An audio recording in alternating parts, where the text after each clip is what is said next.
السلام علیکم ناظرین، آج کی اس ویڈیو میں ہم بات کریں گے مخزن ادب ڈگری کلاسز کی اردو کی بک کی چیپٹر سیاہ و سفید کے حوالے سے۔ تو ابتدا لیتے ہیں تعارف سے۔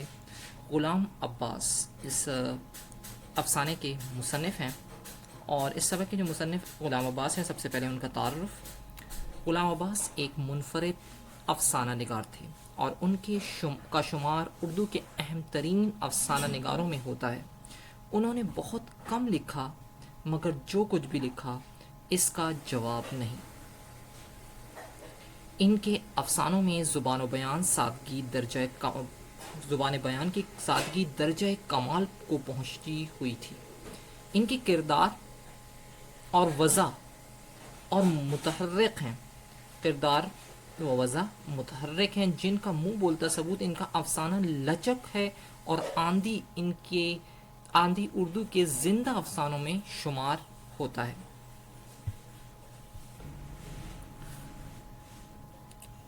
اور حقیقت یہ ہے کہ یہی افسانہ ان کی شہرت کا باعث بنا، اور اس کی بنا پر غلام عباس کا شمار افسانہ نگاروں میں ہونے لگا، اور یہی ان کی پہچان کا حوالہ بن کر رہ گیا۔ بہرحال غلام عباس کے افسانوں میں موضوعات کا تنوع، تقنید کے جذبات، اسلوب کے جدت اور حیات و کائنات کی حقیقت سبھی کچھ موجود ہے۔ ان کا سب سے بڑا کمال یہ ہے کہ انہوں نے معاشرے کے عام لوگوں پر افسانے لکھے۔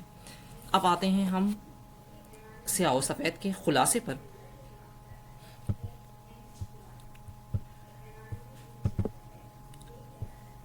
خلاصے کے حوالے سے چند چیزیں۔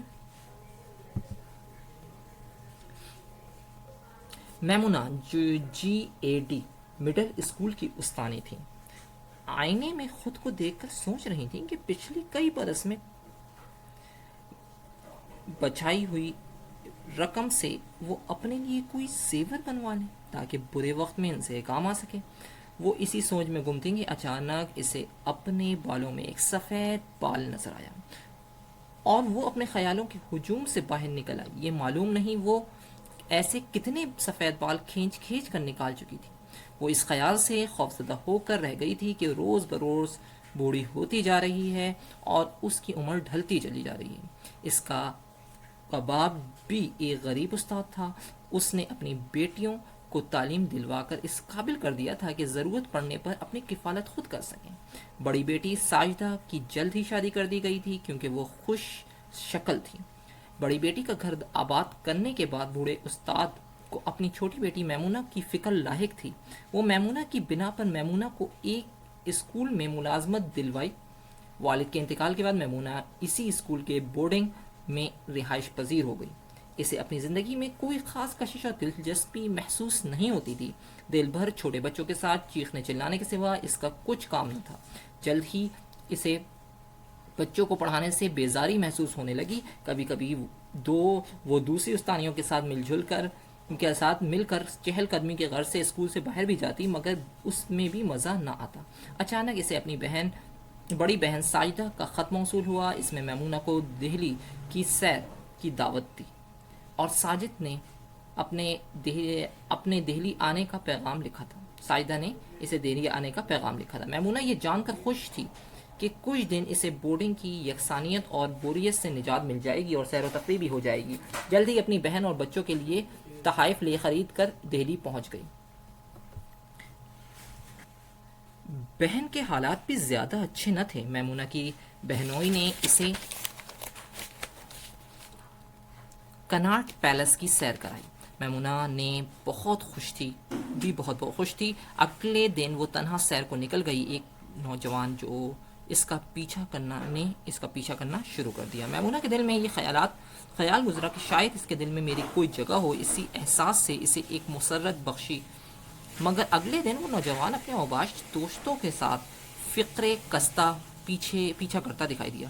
یہ سب دیکھ کر وہ لرز گئی اور بمشکل گھر پہنچی۔ اسے اس بات کا بہت افسوس ہوا کہ بیچاری بچائی ہوئی رقم کو یوں ضائع کرنے کے بجائے اپنے لیے کوئی زیور بنا لیتی تاکہ برے وقت میں اس کے کام آ جاتا۔ وہ اسی ذہنی کوف، دکھ اور پریشانی کا سامنا نہ کرنا پڑتا۔ افسردگی اور مایوسی کی کیفیت کے ساتھ وہ واپس بورڈنگ کے لیے روانہ ہو گئی۔ اسے ایسا محسوس ہو رہا تھا جیسے 5 برس اور بوڑھی ہو گئی ہو۔ اب آتے ہیں ہم مرکزی خیال کی جانب۔ اس افسانے میں غلام عباس نے غریب اور درمیانہ درجے کے خاندانوں کی بچیوں کے رشتوں کی عکاسی کی ہے۔ حقیقت یہ ہے کہ غریب اور مستبد گھرانوں کی لڑکیوں کی عمر ڈھلتی رہتی ہے۔ انہیں اچھے اور نیک رشتے صرف اس لیے نہیں ملتے کہ ان کا تعلق ایک ایسے غریب اور کم آمدنی والے خاندانوں سے ہوتا ہے جو جہیز میں زیادہ سے زیادہ سامان نہیں دے سکتے۔ چنانچہ ایسے گھرانوں کے بعض لڑکیوں کے لیے زندگی کی سفر تنہا گزارنا کسی طرح بھی عذاب سے کم نہیں ہوتا، اس لیے وہ اپنے جیون ساتھی کی تلاش میں آوارہ لوگوں کی خواہش کا نشانہ بن جاتی ہیں۔ جیسا کہ اس افسانے میں میمونہ آوارہ اور آباش لڑکوں کے جال میں پھنستے پھنستے بچ گئی۔ پہلے دن جب میمونہ نے ایک نوجوان کو اپنی طرف متوجہ دیکھا تو اس کے اندر زندگی کی لہر دوڑ گئی، لیکن لہٰذا وہ دوسرے دن خوب بناؤ سنگار کر کے اس کی تلاش میں گئی، مگر اسے آوارہ دوستوں کے ساتھ دیکھ کر حیران رہ گئی۔ آپ کی سماعتوں کا بہت بہت شکریہ۔